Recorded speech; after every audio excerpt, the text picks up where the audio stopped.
Oh Dios, te damos muchas gracias por este día, por este miércoles de estudio. Te damos muchas gracias porque podemos estar aquí reunidos para escuchar tu palabra. Te queremos pedir que todos de aquí estemos atentos y gozosos, Dios, de poder atender a lo que tú el día de hoy nos quieres enseñar. Yo te quiero pedir todo esto y te doy gracias en el nombre de tu Hijo Jesús. Amén. Amén. Entonces, la vez pasada, recuerden qué es lo que se necesita para ser un creyente victorioso. Y estábamos hablando ahorita de lo que es el creyente cómodo, ¿no? Entonces, lo último que comentamos la vez pasada fue que el corazón humano desde el Edén no busca la santidad, sino busca su felicidad en sus propios términos, y sus términos siempre son la comodidad, el placer y la ausencia del dolor. Recuerden ustedes que el dolor y el sufrimiento, aunque no lo entendamos, Dios lo usa para nuestro crecimiento espiritual. Entonces, la aversión al sufrimiento es el instinto primario de nuestra naturaleza pecaminosa. Es el motor de nuestras decisiones, o sea, no nos gusta el sufrimiento. Y es precisamente por eso que el Evangelio de la cruz puede ser muchas veces ofensivo o no puede encuadrar en nuestro pensamiento, precisamente porque el Evangelio de la cruz siempre nos va a llevar a lo que la naturaleza humana, o lo que llamamos la carne o el rezago de nuestra carne, no quiere. Entonces podríamos decir que el Evangelio perdón, que la cruz, o el Evangelio de la cruz es el símbolo supremo de la incomodidad, porque nunca va a actuar como nosotros queremos. Del dolor voluntario, porque tienes que someter a Dios, tienes que morir a ti mismo. Del sacrificio, porque muchas veces vas a tener que negar muchas cosas que quieres para dar paso a la voluntad de Dios. Y de la muerte, o sea, recuerden que muerte a sí mismo, como dice Pablo en Gálatas 2:20, con Cristo estoy juntamente crucificado, y ya no vivo yo, mas vive Cristo en mí. O sea, muerte a ti mismo es una de las cuestiones que también te lleva el Evangelio de la cruz.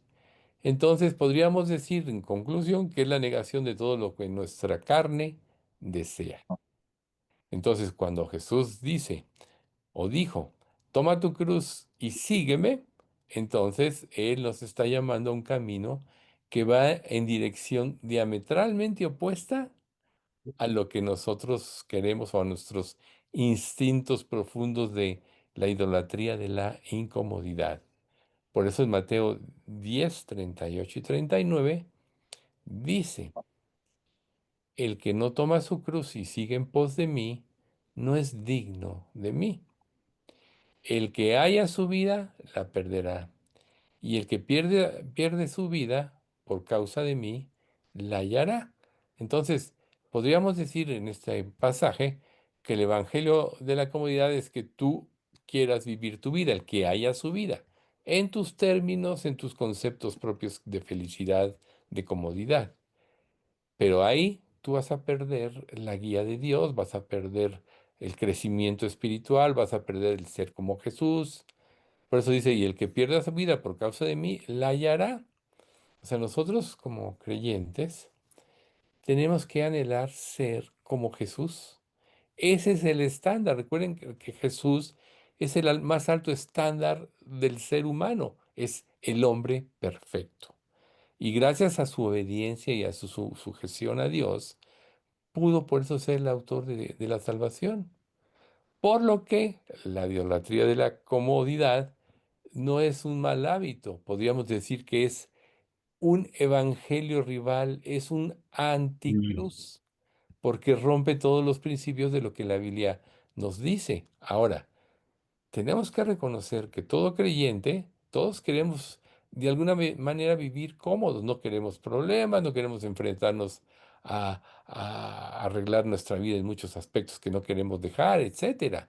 Por eso es como un evangelio rival, un evangelio anticruz. Pero mientras que la cruz dice, muere a ti mismo, el evangelio de la comodidad dice, cuida de ti mismo. O sea, sumisión, muere a ti mismo y cuida de ti mismo, solo ve por ti. Y está rompiendo en este segundo punto el segundo mandamiento de amar a tu prójimo como a ti mismo. Yo voy a cuidarme, no importa que me lleve a los demás. Es el principio del egoísmo más profundo.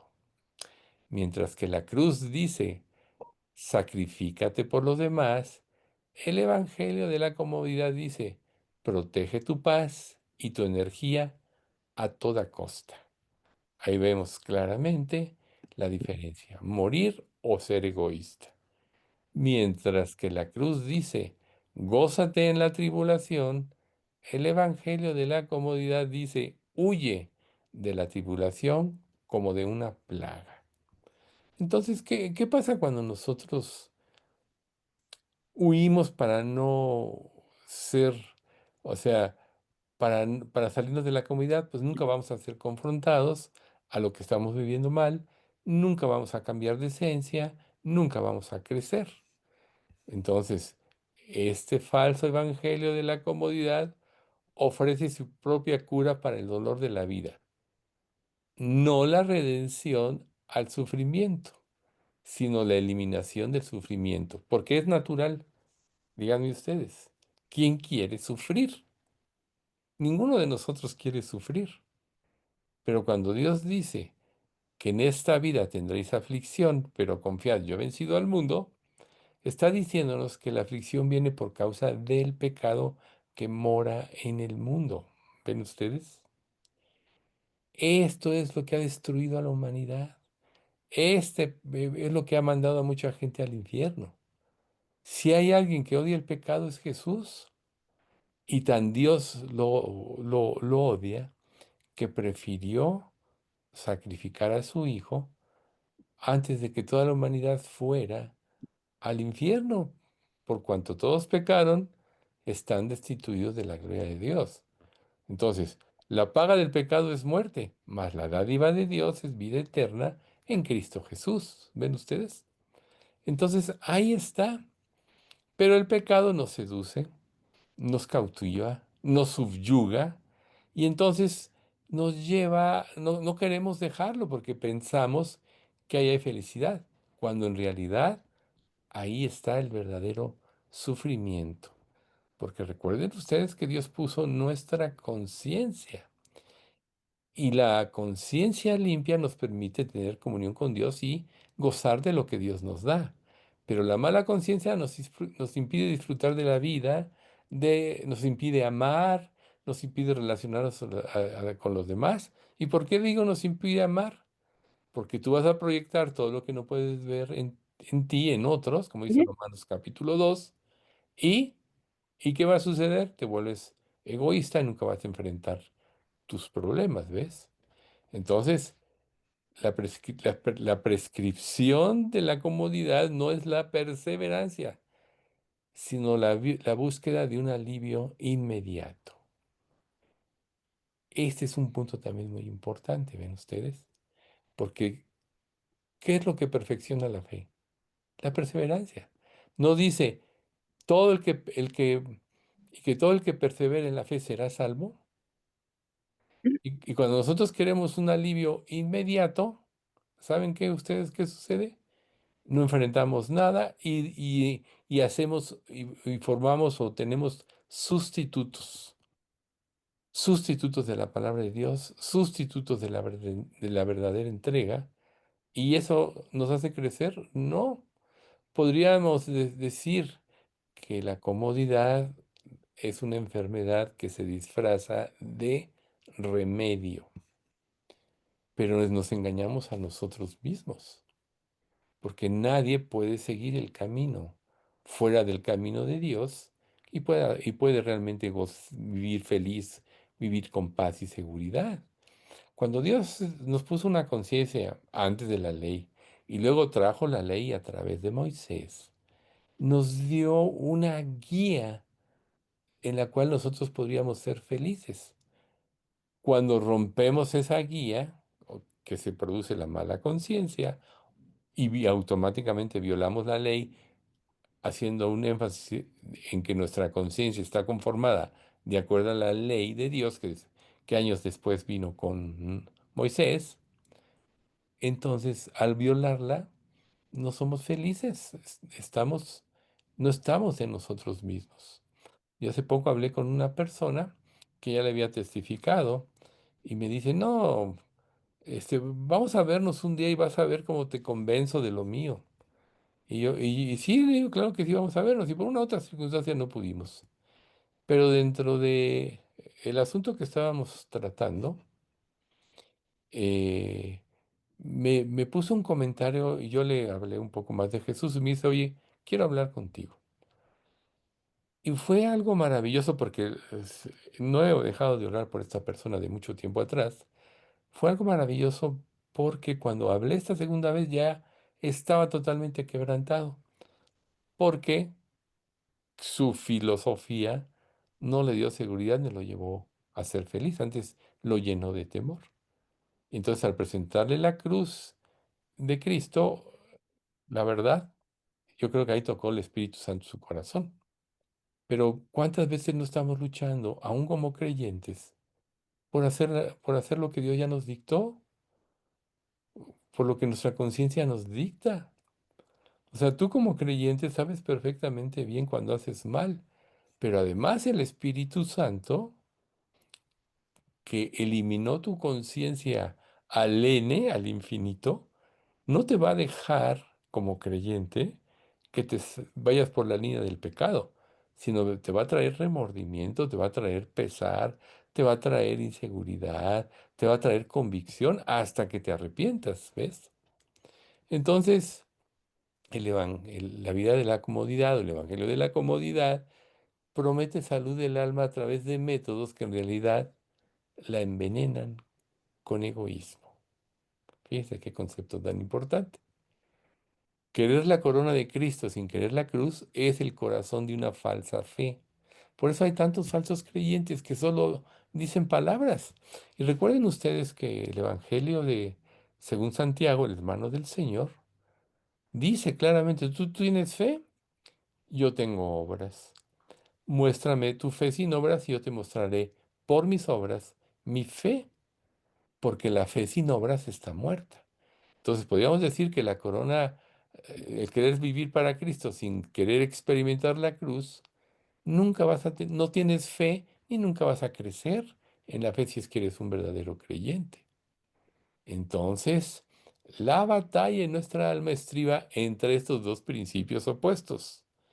Nuestra vida está siendo moldeada o por la cruz o por la comodidad.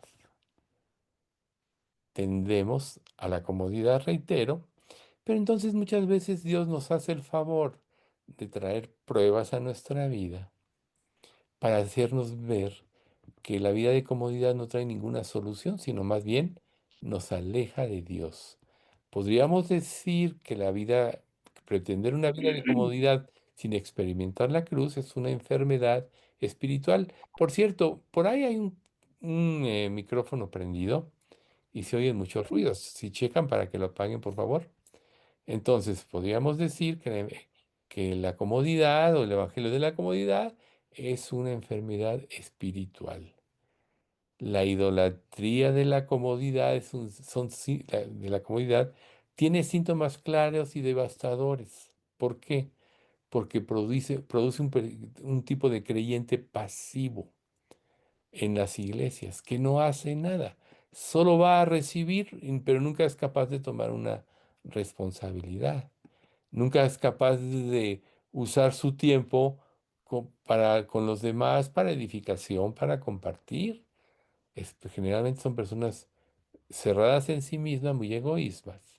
Podríamos decir que este tipo de creyente es un creyente superficial, sin compromiso y espiritualmente frágil. Es el resultado inevitable de una fe cuyo objetivo principal es evitar el dolor en lugar de buscar la gloria de Dios. Y aquí hay un punto muy importante. Todos los creyentes debemos de vivir para glorificar a Dios. Pero ¿cómo vas a glorificar a Dios si te quieres glorificar a ti mismo? El Evangelio de la comodidad tiende a que te glorifiques a ti mismo. Yo, luego yo y siempre yo. Y los demás, al último, o no existen. Primero yo. Entonces, podríamos decir que la comodidad es el síntoma, es el primer síntoma del miedo al compromiso. ¿Por qué mucha gente no se compromete?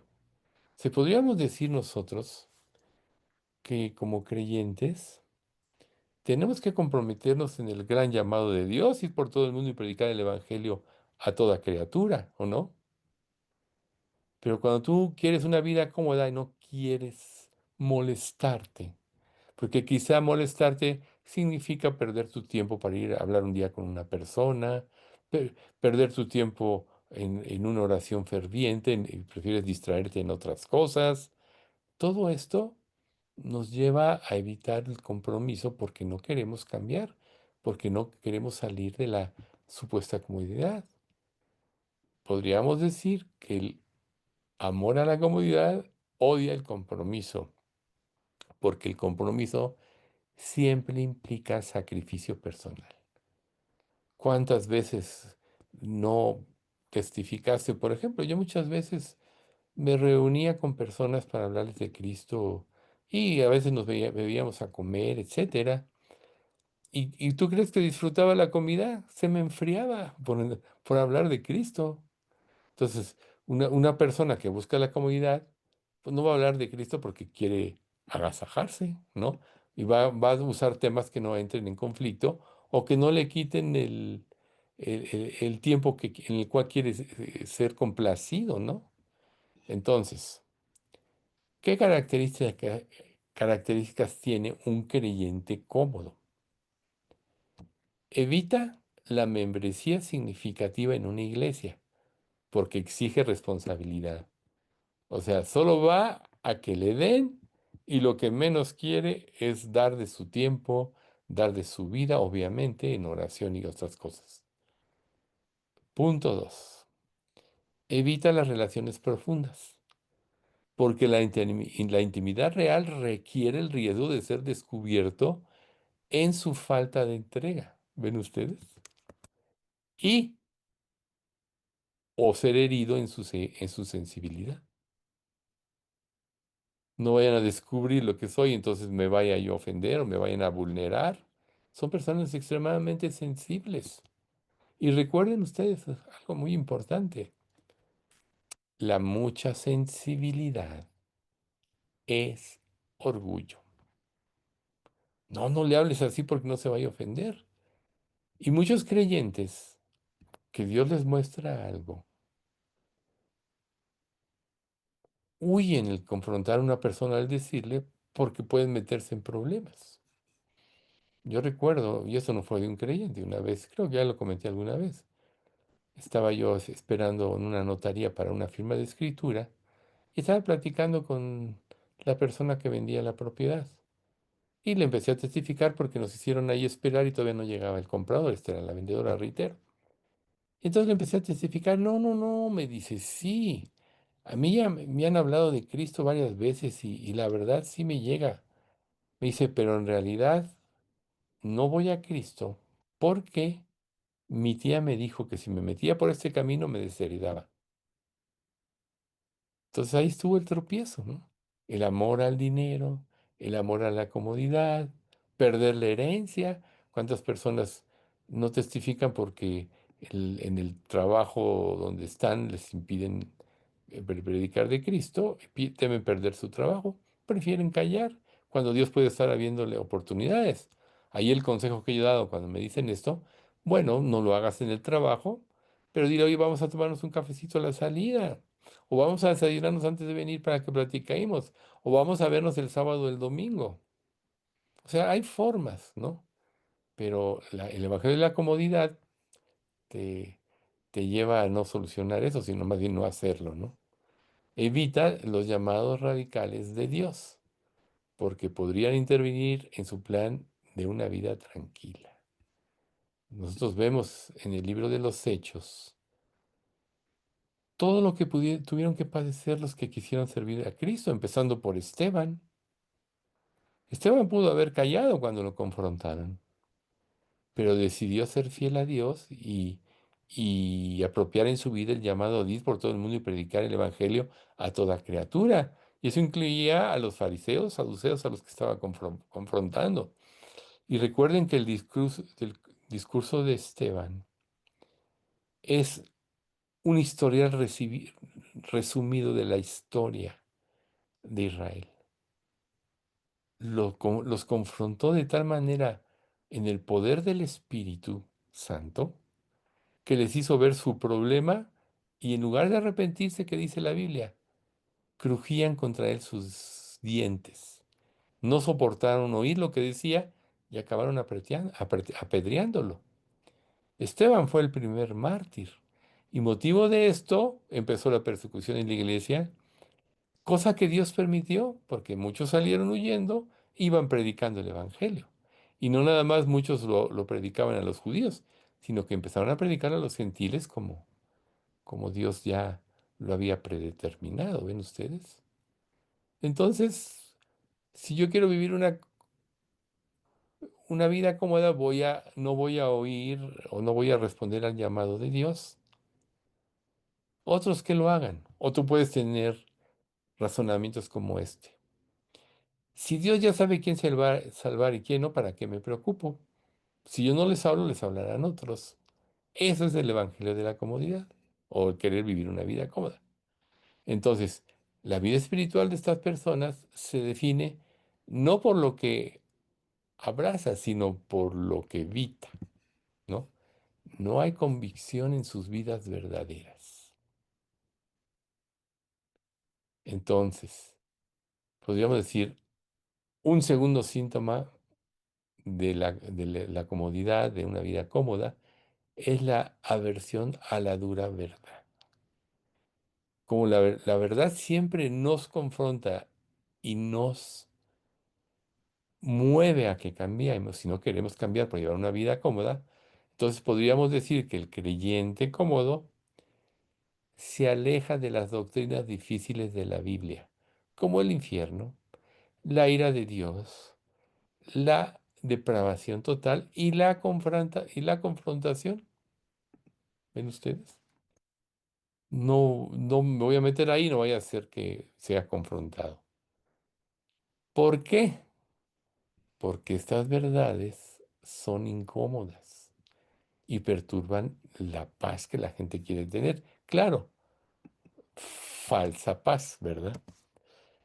¿A quién le gusta que le hagan ver su pecado? Aún muchas veces como predicadores, la gente toma personal una exhortación.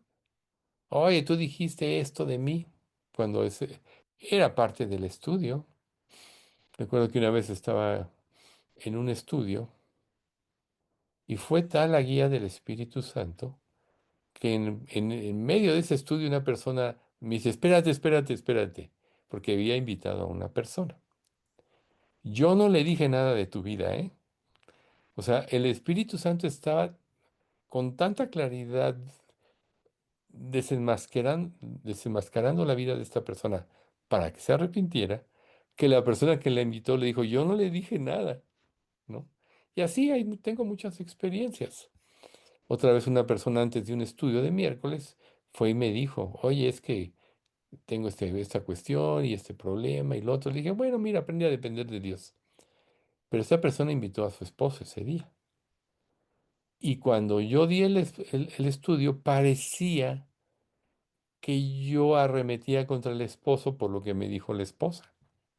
Y no era cierto, era parte del estudio. Ella en su temor vaya a hablar conmigo, quizás si no vaya a hablar conmigo, la persona, el esposo de esta persona, hubiera pensado, sí, Dios me está enseñando. Pero lo tomó contra ella y contra mí y no volvieron jamás. O sea, muchas cosas así pasan. La gente no quiere ser confrontada o tienes temor.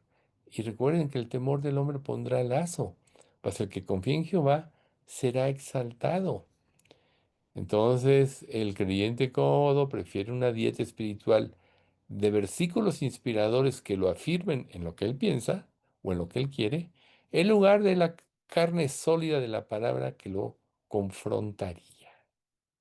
Por eso está este pasaje de Hebreos 5, del 12 al 14.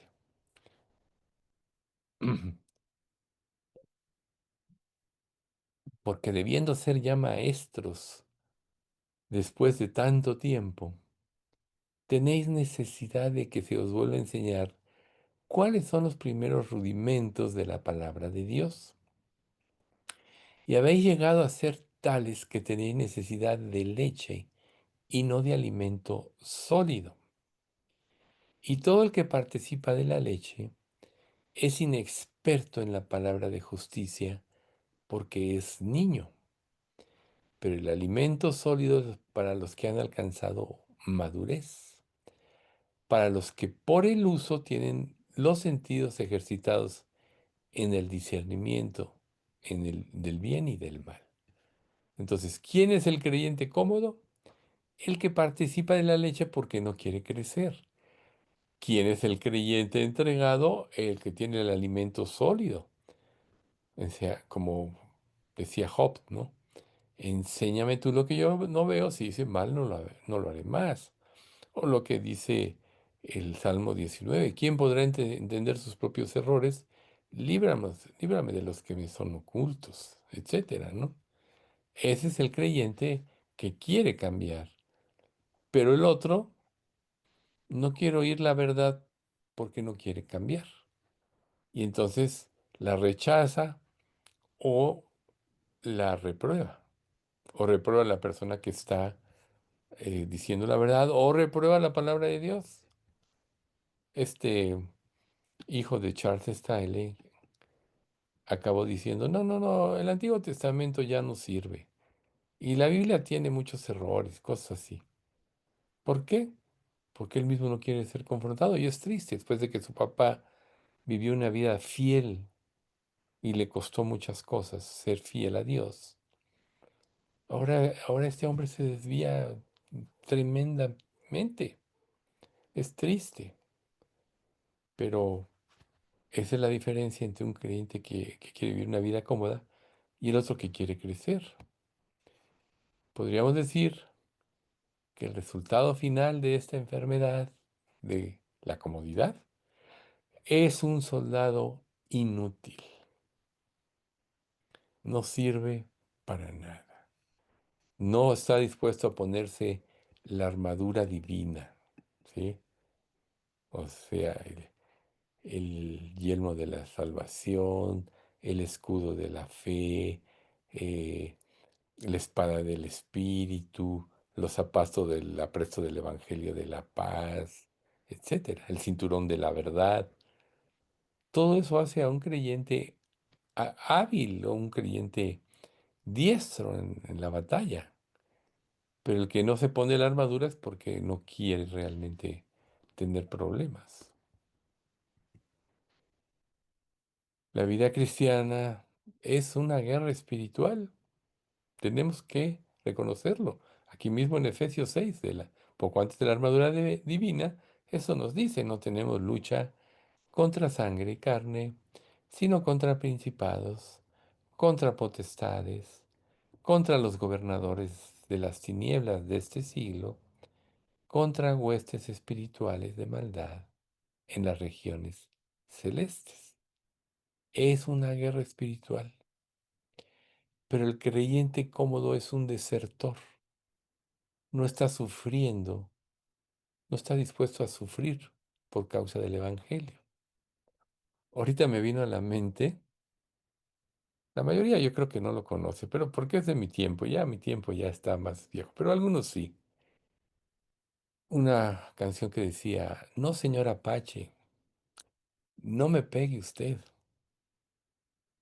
Yo no quería ir a la guerra, pero mi novia me dijo, tienes que ir, ¿no? Y entonces, o sea, era un cobarde el cuate, ¿no? Así de narraba la canción. Y acaban golpeándolo y todo esto, ¿no? Pero dice, yo no quería ir, pero mi novia me mandó, tienes que ir. ¿Ven ustedes? Qué triste para un creyente que entre en una situación así, que sea un desertor. Porque ¿qué sentido tiene la vida de un creyente si no es el llamamiento de Jesús de ir por todo el mundo y predicar el Evangelio a toda criatura? Dios por eso nos dejó a los creyentes todavía en este mundo. Si Él pagó por nosotros en la cruz y nos dio todo por gracia, si Él no quisiera que sufriéramos, lo lógico es que al convertirte te irías al cielo. ¿Para qué te quedas sufriendo en este mundo? Pero Dios lo destinó de esta manera para hacernos parecidos a Cristo. Recuerden este pasaje de Filipenses 2 que hemos comentado últimamente, el cual siendo en forma de Dios no estimó el ser igual a Dios como cosa que aferrarse, sino que se despojó a sí mismo tomando forma de siervo, hecho semejante a los hombres, y estando en la condición de hombre, se humilló a sí mismo haciéndose obediente hasta la muerte, y muerte de cruz. Y dice la Escritura, como Él es, así somos nosotros en este mundo. Pedro lo dice en una de sus cartas, la primera. ¿Ven ustedes? Entonces, si Dios nos deja en este mundo, es porque nos está dando el privilegio de ser partícipes de los sufrimientos de Cristo. Eso va en contra del evangelio de la comodidad o de querer vivir una vida cómoda. Entonces, ¿qué sentido tiene la vida de un creyente que no quiere morir a sí mismo, que no quiere tener incomodidades, que no quiere padecer persecución y por eso mejor calla, que no quiere testificar, no lo vayan a criticar? Todo eso es egoísmo puro, pero es una guerra espiritual. Y si no estamos dispuestos a sufrir por causa del Evangelio, somos inútiles. Recuerden ustedes que en el tribunal celestial, el tribunal de Cristo, el testimonio de la vida de cada creyente que quiere vivir cómodo no va a ser la de un guerrero, sino la de un espectador. No, mejor yo no me meto, no sea que a mí me toque, ¿no? Pero ¿qué nos dice Primera de Corintios 13, el 13 al 15? La obra de cada uno se hará manifiesta, pues el día la declarará, pues por el fuego será probada. Y la obra de cada uno cual sea, el fuego la probará. Si permaneciere la obra de alguno que sobreedificó, recibirá recompensa. Si la obra de alguno se quemare, él sufrirá pérdida. Si bien él mismo será salvo, aunque así como por fuego. ¿Ven ustedes? El fuego la probará. ¿Y cuál es ese fuego? ¿La fe? Por eso es que somos purificados, los creyentes, en fuego. Las pruebas nos purifican para purificar nuestra fe, para sacar de una fe tibia a una fe verdadera. Y la fe que es verdadera es la que mueve montañas. Recuerden cuando Jesús bajó del monte y había ido a orar y oye una discusión. Y entonces cuando se acerca dice, ¿qué pasa, Señor? Es que le dije a tus discípulos que sacaran del demonio de mi hijo, que lo atormente, etcétera, y no pudieron. Pero si tú puedes hacer algo, ¿y qué le responde Jesús? Si tú puedes creer, al que cree todo le es posible. Y él respondiendo dijo, creo. Pero yo creo que ahí le redarguyó el espíritu, dijo, ayuda mi incredulidad.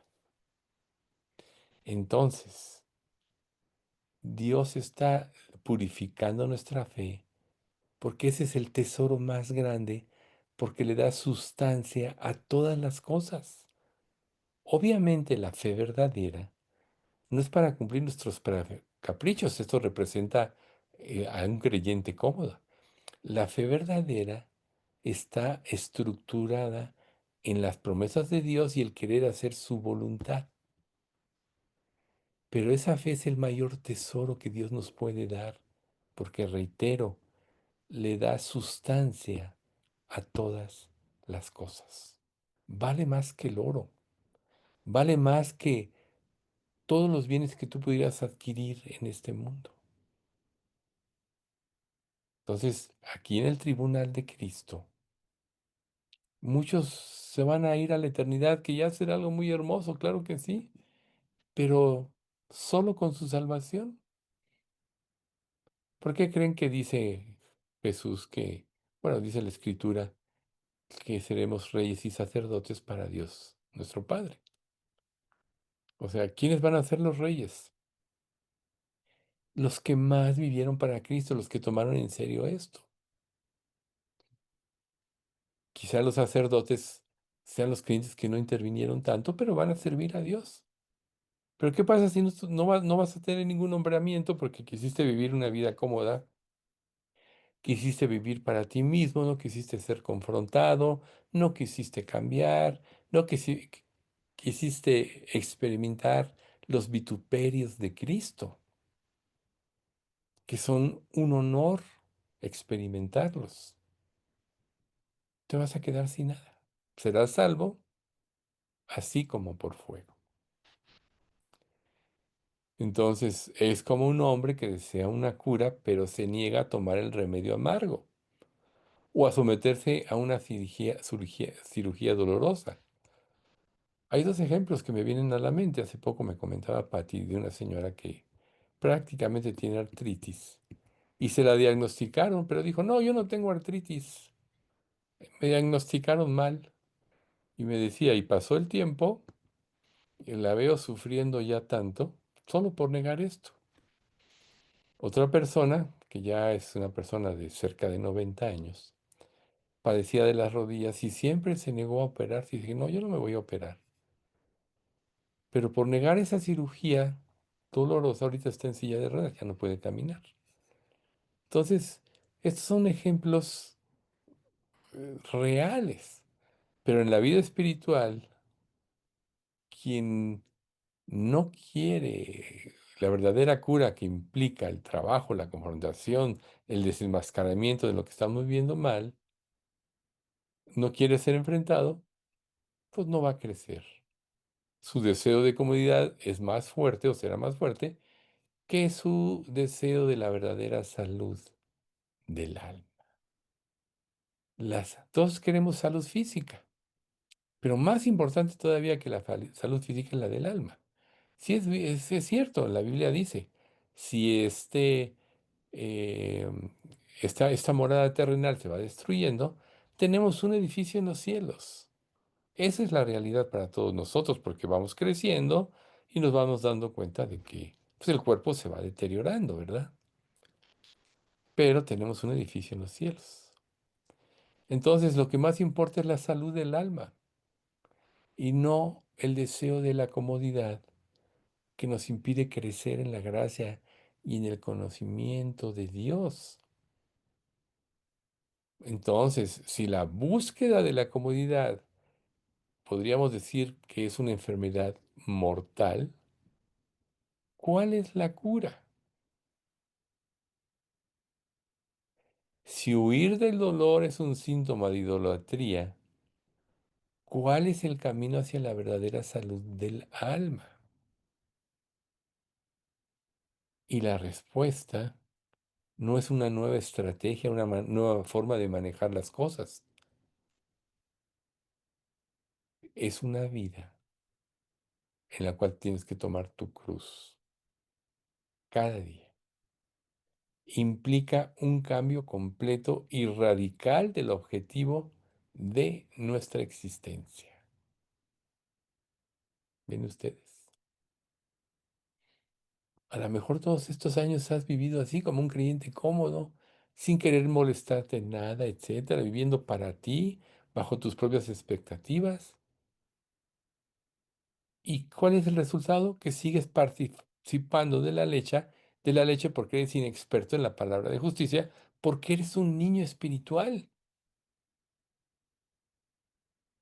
Necesitamos crecer. Y para crecer tenemos que abandonar la comunidad. Imagínense ustedes ahorita de Esteban, que lo acabamos de mencionar.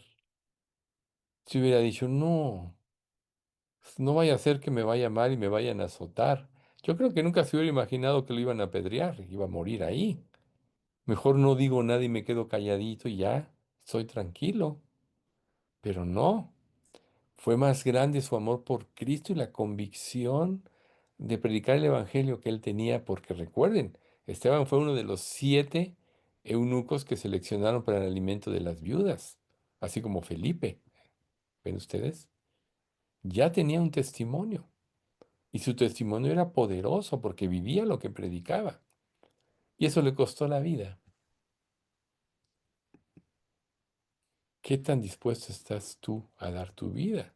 Bueno, ya lo leímos. Todo el que quiera salvar su vida, la perderá. Pero el que pierda su vida por causa de mí y del Evangelio, esto lo dice en otro pasaje, en Marcos, la hallará. El que pierda su vida por causa de mí y del Evangelio, la hallará. ¿Qué tanto amor tienes por Cristo? ¿Qué tanto dispuesto estás a salir de tu área de comodidad para vivir para Cristo y sufrir los vituperios de Cristo? Pero si quieres vivir una vida cómoda, bueno, quédate así. Estás hoy recibiendo una verdad. Recuerda que nuestra vida no es sobre nosotros, sino sobre Cristo. Él es dueño de nosotros. Recuerden, Romanos 6, 22 y 23. ¿No sabéis que sois que sois el templo de Dios, el cual está en vosotros y el cual tenéis de Dios y que no sois vuestros? Glorificad pues a Dios en vuestro cuerpo y en vuestro espíritu, los cuales son de Dios. Desde el momento en que nos convertimos, nuestra vida ya no nos pertenece, le pertenece a Dios y se la vamos a ofrendar por gratitud en función de lo que Él hizo en nosotros, en ustedes. Pero si no aprecias el sacrificio de Cristo, es que tal vez ni siquiera seas salvo, porque el sacrificio de Cristo te lleva a una gratitud que te lleva a trabajar por Él.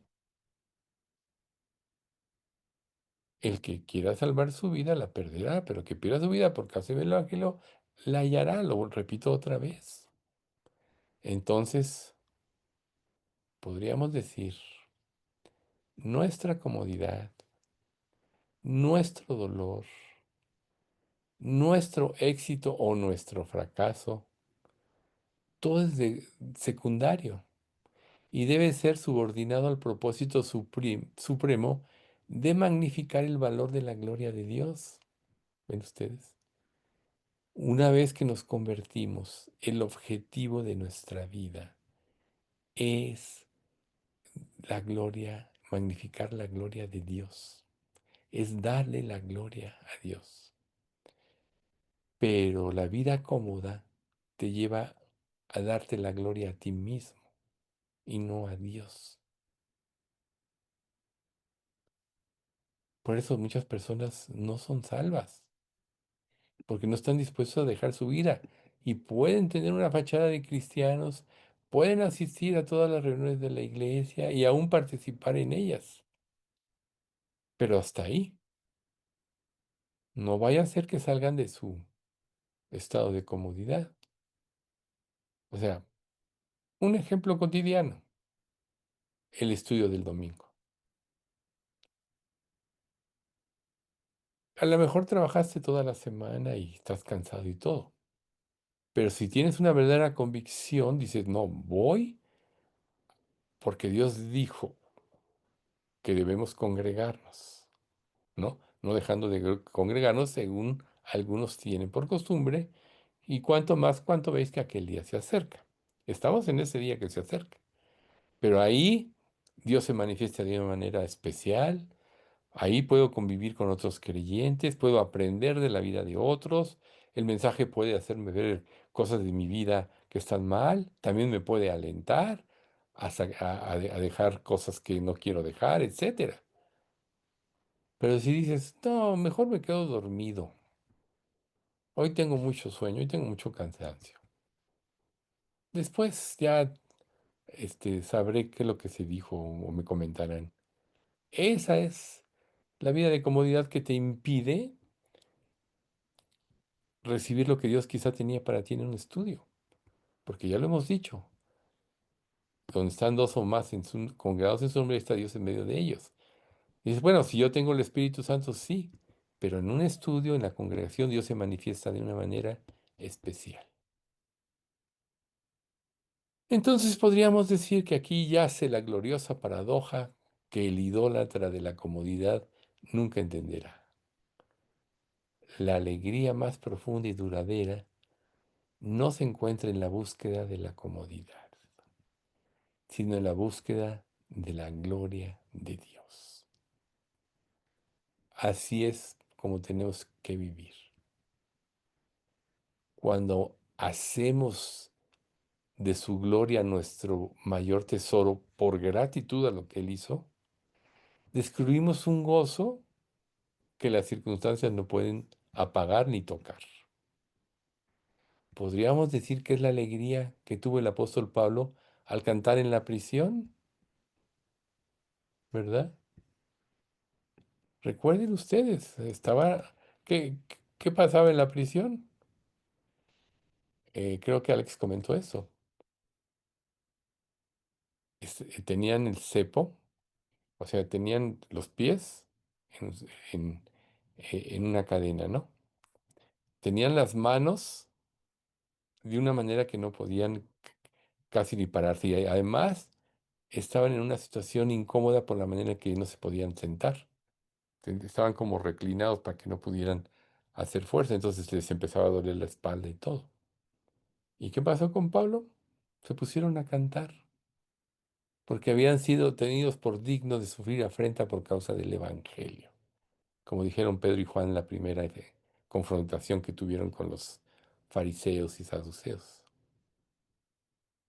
Entonces podríamos decir que vivir para agradar a Dios no representa la alegría de una vida fácil, sino es el gozo de saber que nuestra vida fácil o difícil está siendo usada para el propósito más grande del universo, glorificar a Dios, quien nos crió. Y no nada más nos crió, sino que nos salvó y nos está dando una vida eterna y nos promete enjugar de nuestra carne toda lágrima, todo dolor y sufrimiento que será para siempre. ¿Vale la pena glorificar a Dios en estos términos? Claro que sí. Esta es la razón por la que Dios a menudo nos lleva por caminos de incomodidad. No porque sea cruel, sino para que la gloria de su gracia y su poder brillen con más intensidad en el telón del fondo de nuestro sufrimiento. Aquí es una ilustración de cuando Jesús muere y resucita y se parte la cortina entre el lugar santo y el lugar santísimo. Nadie tenía acceso a Dios. Solo el sumo sacerdote una vez al año podía entrar, no sin antes sacrificar por sus propios pecados y por los de todo el pueblo. Pero no había una redención perpetua, eran sacrificios temporales. Y la gente volvía a pecar y tenía que volver a sacrificar hasta que vino Cristo. Entonces, cuando venimos a Cristo y buscamos su gloria, tenemos presente a Dios. Dios pudo haber destruido a Adán y Eva en el momento que pecaron. La paga del pecado es muerte y se los advirtió. El día que comas del fruto de la ciencia del árbol del bien y del mal,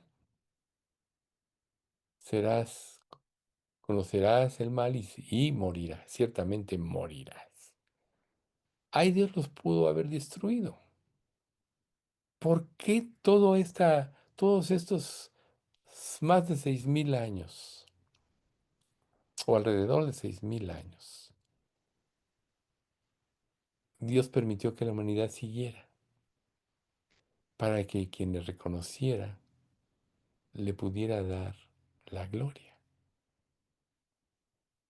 Entonces podríamos decir que nuestro dolor no es un obstáculo para buscar la gloria de Dios, sino la oportunidad designada para manifestarse esta gloria. Entonces el dolor y el sufrimiento, no, cuando Dios nos consuela, nos confirma en la fe, nos hace crecer, nos hace más parecidos a Cristo, le vamos a dar la gloria a Dios. De alguna manera te lo dice este versículo de Hebreos 12:11. Es verdad que al presente ninguna disciplina parece ser causa de gozo, sino de tristeza, pero después da fruto apacible de justicia a los que en ella han sido ejercitados. O sea, el momento de la prueba de la disciplina es dolor y sufrimiento, pero cuando se cumple el propósito de Dios, da un fruto apacible de justicia. O sea, fuimos transformados más a la imagen de Cristo para la gloria de Dios. Quizá ahora ya se pueda entender mejor este pasaje. ¿Ven ustedes?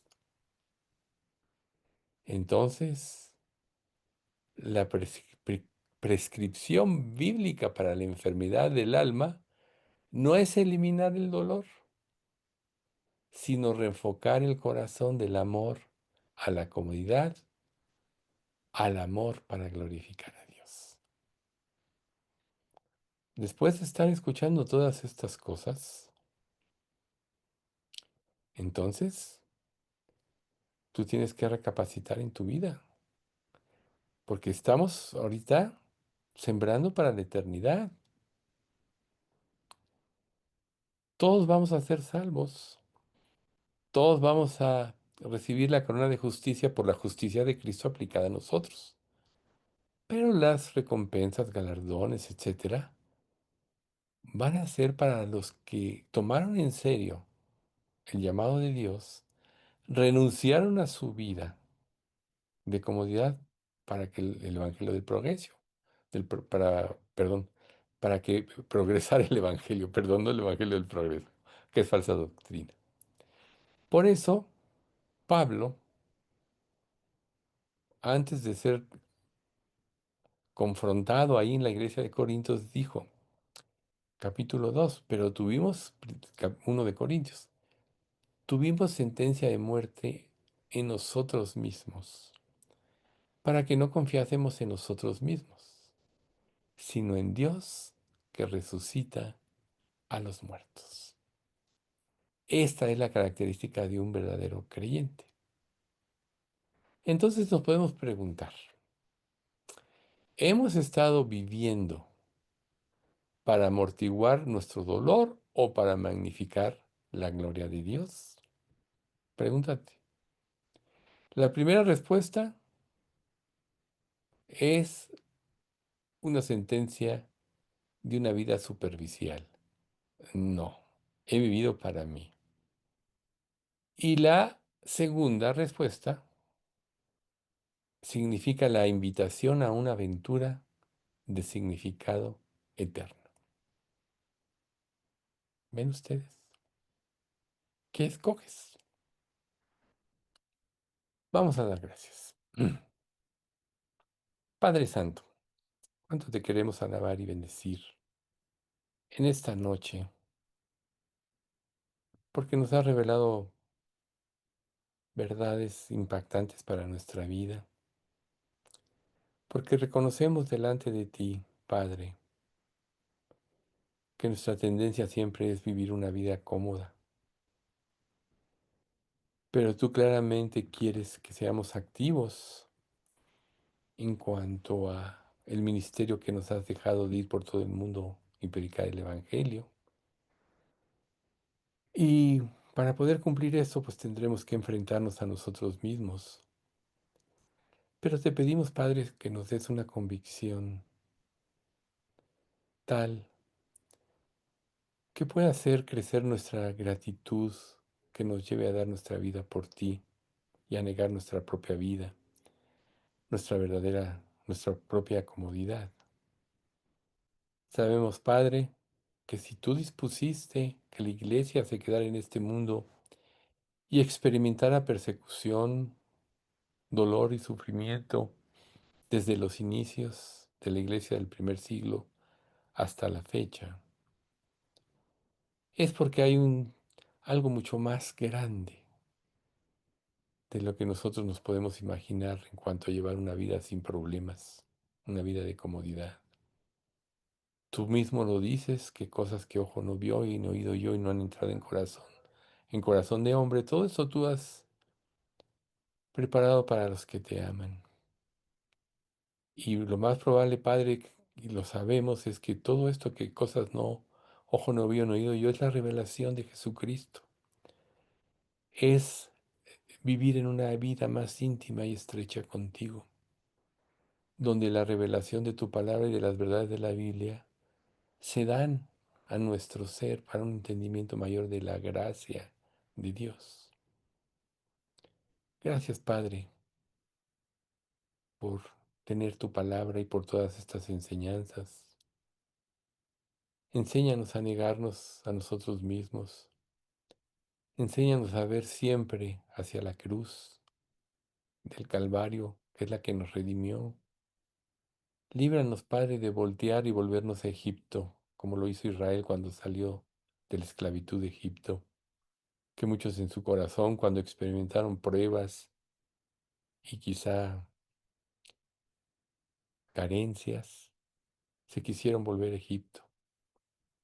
Pero sabemos claramente que tú dices que tú no te agradaste de ellos y que destruiste esa generación a final de cuentas. Queremos ser de aquellos creyentes que te glorifiquen, Padre, que verdaderamente vivan para buscar tu gloria. Así que haznos conscientes cada día, en cada acción, en cada pensamiento, que vivimos para glorificarte porque sabemos que eso nos ubicará siempre en cuanto al ministerio. Padre, te damos gracias por este estudio. Bendice a nuestra iglesia, Señor, y no permitas que nada nos separe de ti, de la sana doctrina. También, Padre, manténnos a todos fieles a través de las pruebas que estamos viviendo y con la mentalidad de que todos seremos probados, para que no nos sorprendan las pruebas, Padre, sino para que en ellas nos ejercitemos para darte gloria. Te pedimos todo esto, Padre, en nombre de Cristo Jesús. Amén.